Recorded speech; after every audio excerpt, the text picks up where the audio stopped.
이 시간 하나님의 말씀 봉독해 드리겠습니다. 고린도전서 2장 1절에서 5절 말씀을 제가 봉독해 드리겠습니다.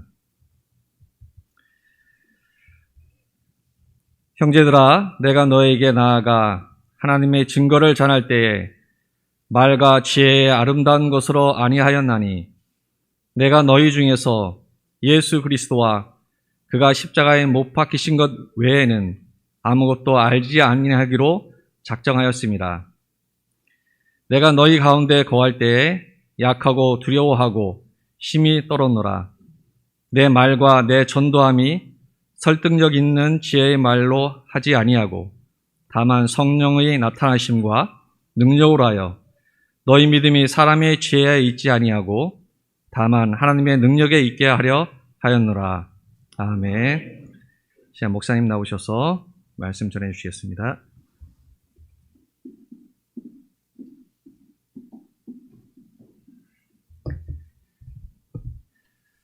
교사 주일 오후 교사 헌신 예배로 또 교사 기도회로 드리는 복된 예배를 드리게 하신 것 감사하고요. 오늘 또 우리가 함께 우리 교사들을 중심으로 예배 드리지만 하나님께서 특별하게 세우신 우리 모든 주일학교 우리 교사들이 하나님의 은혜 가운데 힘을 얻으시고 또 위로를 받으시고 격려를 받는 도전을 받는 그런 시간이 되시면 좋겠습니다. 또 우리 더불어서 함께 예배드리는 우리 모든 성도님들은 이 귀한 사명 잘 감당하고 계신 우리 주일학교 교사들을 위해서 더 많이 기도해 주시고요. 마음을 다해서 응원해 주시기를 부탁드립니다. 다시 한번 우리 주일학교 교사분들께 진심으로 감사의 말씀을 드립니다. 감사합니다. 네, 사랑합니다. 축복합니다. 네, 할 수 있는 말은 다 하고 싶습니다. 여러분의 헌신과 수고가 절대로 헛되지 않다. 네, 그렇게 믿습니다. 다 그러시죠? 네, 특별히 우리 자녀들, 다음 세대들을 위해 헌신하는 우리 교사들의 이 귀한 수고를 우리 하나님께서 기뻐하시고 여러분의 삶에 하나님이 먼저 은혜를 베푸셔서 그 은혜 속에 살아가게 하시고 그 은혜를 또 우리 맡겨진 영혼들에게 가르침으로 또 사랑으로 흘려보내게 하실 줄로 믿습니다. 주일학교 교사로 부름받았다. 이거 참 귀한 일입니다. 어떻게 생각하면 영광스러운 일이다. 그렇게 표현할 수 있을 것 같아요. 세상에도 교사들이 많죠. 학교에서 가르치는 선생님들도 많고 이런저런 모양으로 가르치는 위치에 있는 분들이 참 많이 있지만 그 중에 최고는 주일학교 교사다. 저는 그렇게 믿습니다. 네, 이 영광스럽고 복된 자리에 계신 분들 다시 한번 축하드리고 여러분들을 통해서 하나님께서 하실 일들을 여러분 기대하시기를 바랍니다. 저는 오늘 이 말씀 가운데 사실 핵심 포인트는 딱 한 가지예요. 우리가 교사로서 어떻게 우리 아이들을 잘 가르칠 수 있을까? 무엇으로 가르칠까? 그 답은 딱 한 가지입니다. 바로 십자가의 복음이다라는 거예요. 복음을 가르치는 교사가 되자라는 것, 그것이 사실 결론이에요. 우리가 아이들에게 말씀을 가르칩니다. 우리가 이런저런 말씀의 본문들을 가지고 아이들에게 말씀의 의미들을 가르치는데 그 모든 말씀의 사실 결론은 무엇이어야 하냐면 예수 그리스도가 누구신가? 예수님께서 우리를 위해서 무슨 일을 행하셨는가? 그 은혜를 받은 우리는 어떻게 살아가야 하는가라고 하는 그 메시지라는 거죠. 구약의 어떤 본문을 말씀을 배우든지 또 신약의 어떤 말씀의 본문을 배우든지 간에 사실 우리는 결론은 모두 다 예수 그리스도의 십자가, 그 사랑, 그 은혜, 곧 복음에 집중되어야 한다는 거죠. 우리가 이것을 그리스도 중심의 설교 혹은 그리스도 중심의 가르침 혹은 복음 중심의 가르침이라고 그렇게 표현하기도 합니다. 제가 어린 시절에 신앙생활 할 때 저희 교회에 제 친구들이 굉장히 많았어요. 그 당시에는 워낙 이제 인구도 많았지만 제가 다닐 때만 해도 저희 같은 나이 또래의 친구들이 한 200명 넘은 것 같아요. 그래서 이 부서도 이렇게 둘로 나누어서 이렇게 운영할 정도로 굉장히 많은 학생들이 신앙생활을 했습니다.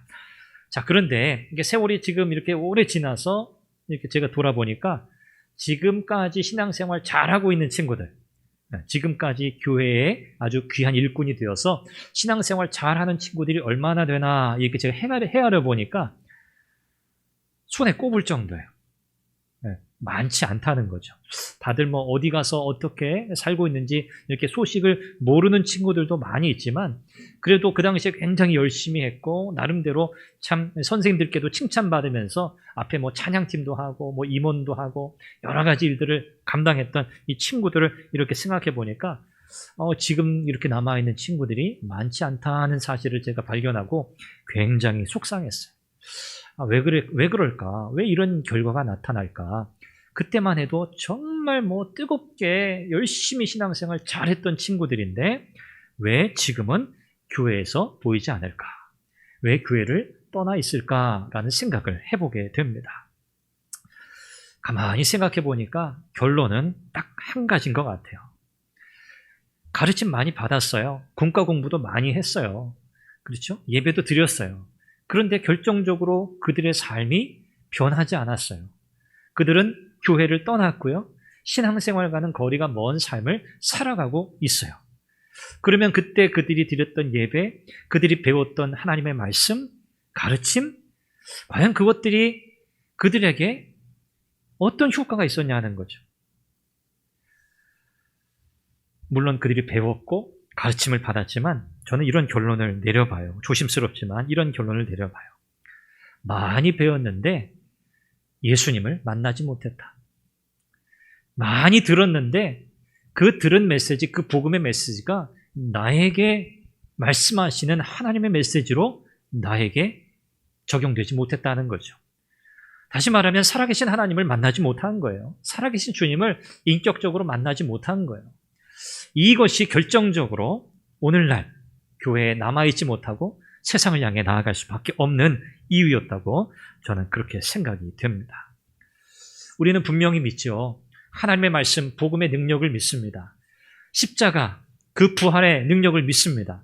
이 복음의 메시지가 우리의 영혼에 들려지고 성령께서 역사하시면 우리의 삶은, 우리의 영혼은 변화되고 새로워진다는 사실을 우리는 믿습니다. 우리의 인생이 달라지고 우리의 삶의 목표가 달라지고 우리의 삶의 자세와 태도가 달라질 것이라는 것을 우리는 기대합니다. 우리가 주일학교 교사로서 우리에게 맡겨진 아이들을 어떤 심정으로 가르치는가?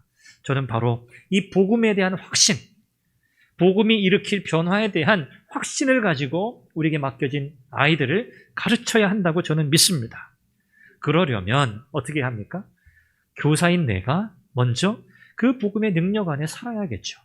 하나님의 말씀 십자가의 능력이 오늘 내 인생, 내 삶 속에 어떻게 역사하고 있는가를 내가 날마다 경험하며 살지 못한다면 우리가 어떻게 그 복음의 능력을, 그 복음의 메시지를, 그 인생을 변화시키는 우리 아이들의, 자녀들의 삶의 인생을 새롭게 할 이 복음의 메시지를 그들에게 온전히 가르칠 수 있겠습니까?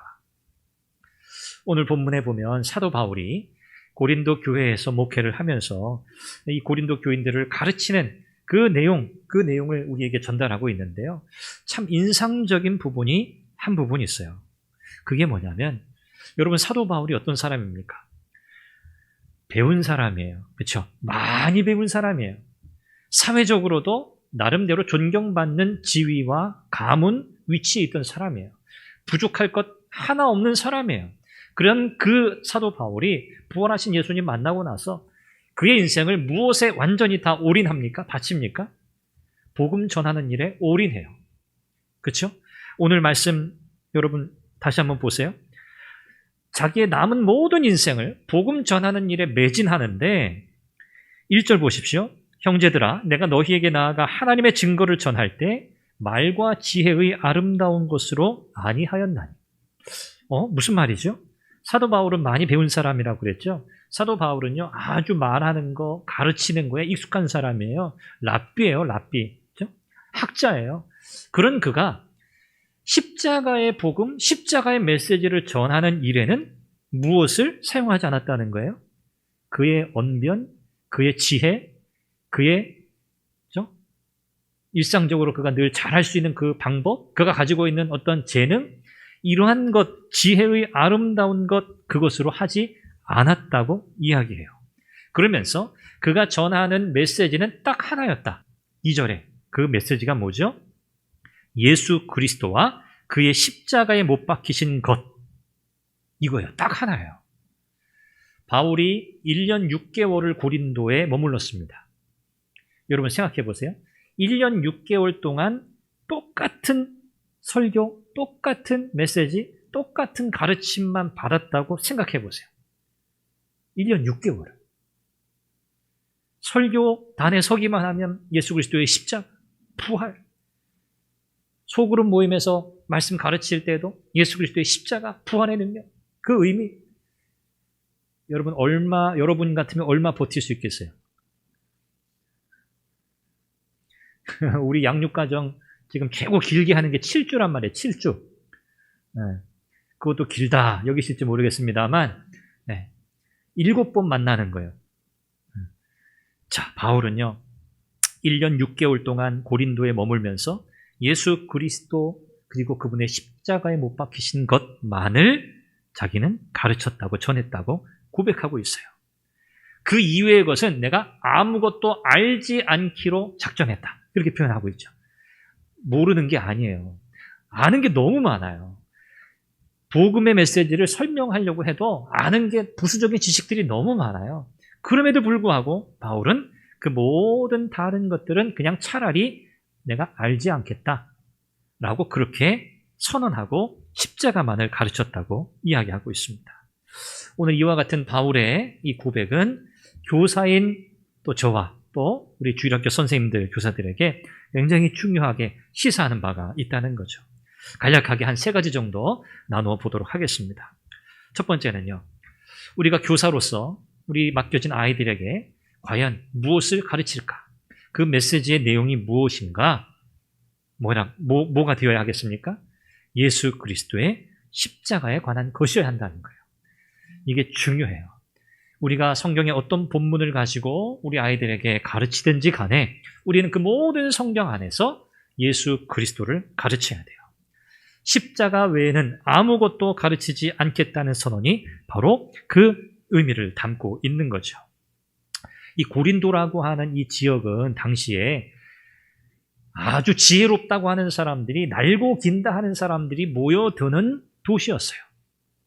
나름 이런 표현 좀 죄송합니다만 말빨 있는 사람들, 이야기하면 어디 둘째 가라면 서러운 사람들, 그런 지혜로운 사람들, 철학자들, 언변에 능통한 사람들이 모여드는 도시가 바로 이 고린도라고 하는 도시였어요. 지혜로운 사람들의 거점이라고도 할 수 있겠죠. 바울은요, 그들의 무리 가운데 충분히 끼고도 남을 사람이고 가장 최고의 클래스를 찍을 수 있는 탑 클래스, 정점에 찍을 수 있는 실력자였어요. 그런데 바울은요, 그럴 수 없었어요. 바울은 다른 사람들이 지혜롭다고 말하는 철학자들이 말하는 그런 세상의 철학적, 사변적 지식들을 여기 가지고 나와가지고 그 토론의 장에 나가서 그런 이야기들을 할 수는 없었어요. 왜요? 바울이 지금 담고 있고 바울이 전해야 되는 메시지는요, 세상 사람들이 말하는 그런 사상, 철학, 그 논리, 그 탁월함, 그것과는 비교할 수 없는 메시지이기 때문에 그렇습니다. 그래서 바울은요, 그렇게 정한 거예요. 내가 내 언변, 내 지식, 내가 가지고 있는 기술, 이런 것들로 상대한다면 난 충분히 이길 수 있어. 난 1등할 자신이 있어. 그러나 내가 전하고자 하는 메시지는 그렇게 전달돼서 영향을 미치는 메시지가 아니라는 거예요. 오히려 바울은요, 십자가 그 자체가 메시지이고 사람의 어떤 특별한 지혜와 어떤 특별한 언변을 동원해서 사람들을 설득시켜야만 하는 메시지가 아니라 이 메시지는 그 자체로 예수 그리스도의 십자가, 그분의 죽으심, 그분의 부활, 이 메시지 자체가 뭐라는 거예요? 한편의 설교라는 거예요. 내가 굳이 화려한 언변 기술을 거기에 보태지 않아도 십자가 자체가 메시지를 전한다고 하는 이 확신을 가지고 있었다는 거죠. 물론 우리가 설교를 하거나 또 가르침을 줄 때 기술적인 부분들을 잘 개발하는 것 중요합니다. 효과적으로 우리 아이들에게 말씀의 의미들을 잘 전달하기 위해서 필요한 방법 또 도구들 이런 것들을 우리가 활용하잖아요. 이런 것들은 당연히 우리가 해야 할 일이고요. 지속적으로 개발해야 할 그런 도구들이에요. 물론 이런 도구들이 핵심이 아닙니다. 무엇을 위해서 준비하는 거예요? 우리가 전달할 가르칠 메시지를 위해서. 메시지보다 더 돋보이면 안 돼요. 그러니까 한마디로 우리가 전달하고자 하는 메시지가 극대화되는 것. 가장 강렬하게 드러나도록 하기 위한 수단, 도구로서의 다양한 기술들, 방법들을 우리가 배우고 익히는 거죠. 정리하면 메시지가 중요하다. 예수 그리스도의 십자가, 복음에 관한 메시지여야 한다는 거죠. 두 번째는요, 이 십자가 복음의 메시지가 예수 그리스도를 믿을 때만 필요한 메시지가 아니라 예수님 믿은 이후에 우리의 전 생애에 필요하고 적용되는 메시지라는 사실을 우리 교사들이 확신해야 돼요. 보통 우리가 십자가 복음하면 모르는 사람 없어요. 교회 다니는 사람 중에. 없잖아요. 여기 제가 누구라도 지금 말씀드려서 부탁해서 한번 복음이 무엇인지 얘기해 보십시오 하면 아마 대부분 다 이야기하실 수 있을 거예요. 복음이 무엇인지. 자, 우리는 복음에 대해서 익숙하게 알고 있어요. 자, 그런데 이 복음의 메시지가 그냥 처음 예수님 믿을 때 내가 구원받을 때만 필요한 메시지라고 생각하는 경향이 많아요. 이건 의도해서가 아니에요. 내가 의도해서 이 십자가 복음의 메시지는 여기만 필요한 거야 라고 의도해서 그러는 게 아니에요. 이걸 잘 설명 못해서 그래요. 처음 가르침 받을 때 이걸 잘 배웠어야 돼요.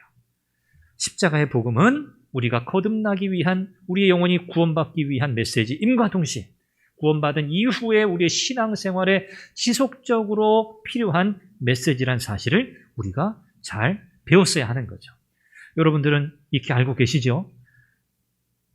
대답이 없는 걸로 봐서 네, 이제 지금부터 이제 배웠으니까 지금부터 잘 적용하면 돼요. 그래서 이런 확신이 있어야 돼요. 믿음의 시작도 복음이고 과정도 복음이구나.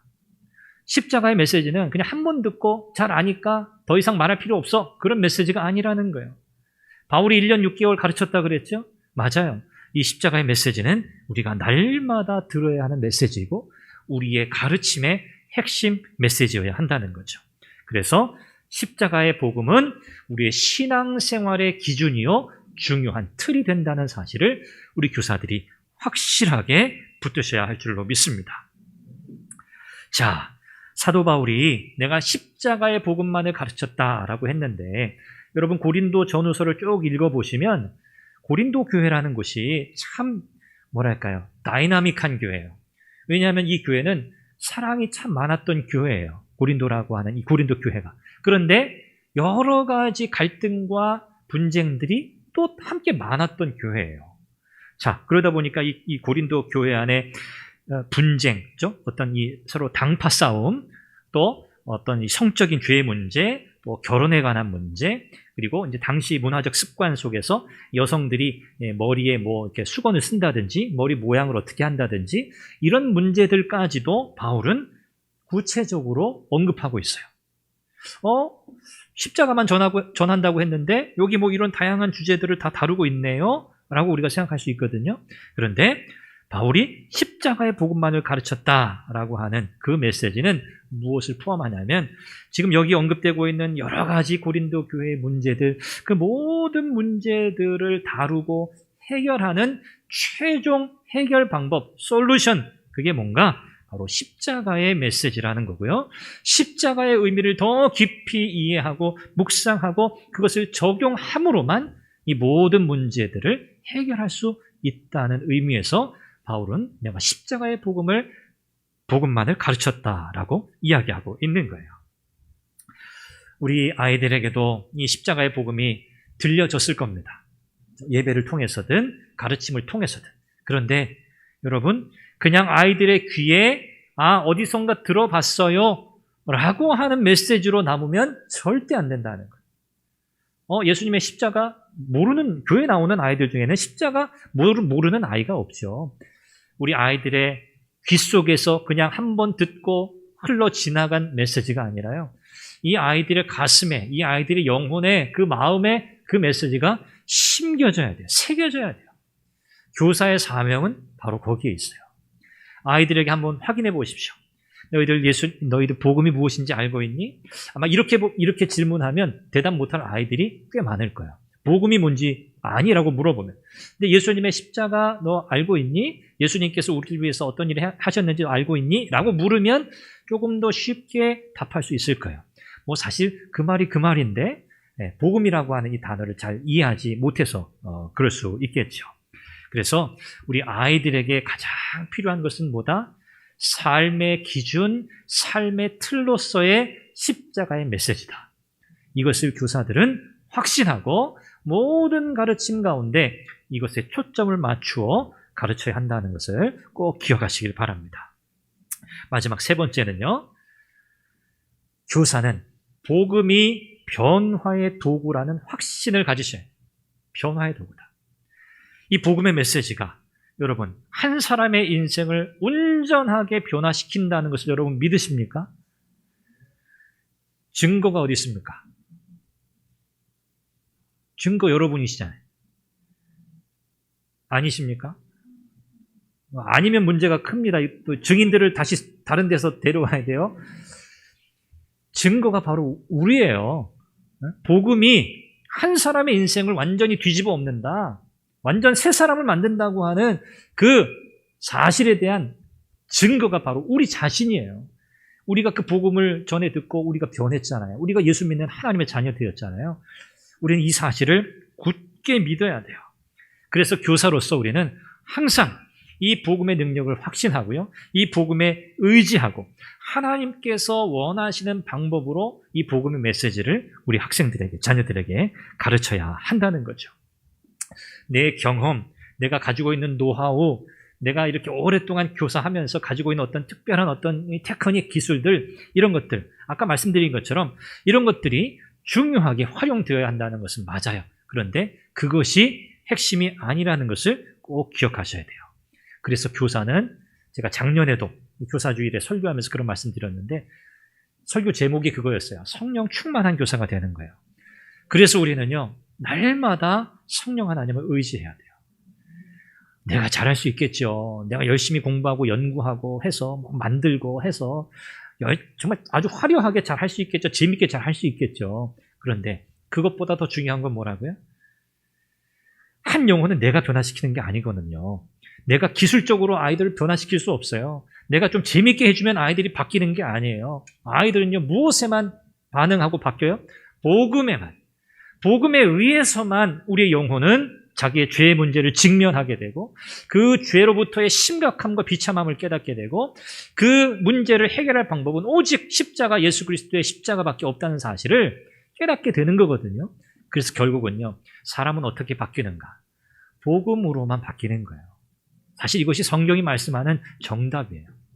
물론 우리가 이 사실을 믿고 확신하지만 여러 가지 이 인간의 복잡한 상황들을 이해하고 애쓰고 노력하면서 또 여러 가지 학문들도 발전했을 뿐만 아니라 이 인간의 문제, 사람의 문제들을 해결하기 위한 여러 보조적인 수단들을 많이 활용하고 있잖아요.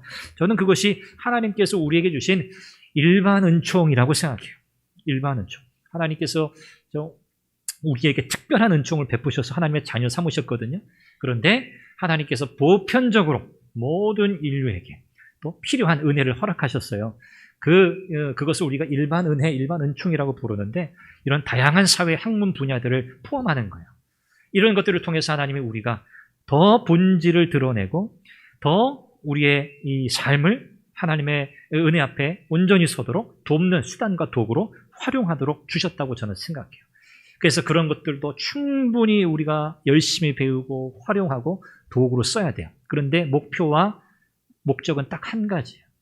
그리고 하나님께서 사람을 변화시키신다. 하나님이 복음을 통해서 일하신다는 확신을 놓치면 안 돼요. 한 70%는 믿고 한 30%는 아예 아니지. 이런 방법들을 좀 동원해야지 되지 않겠어?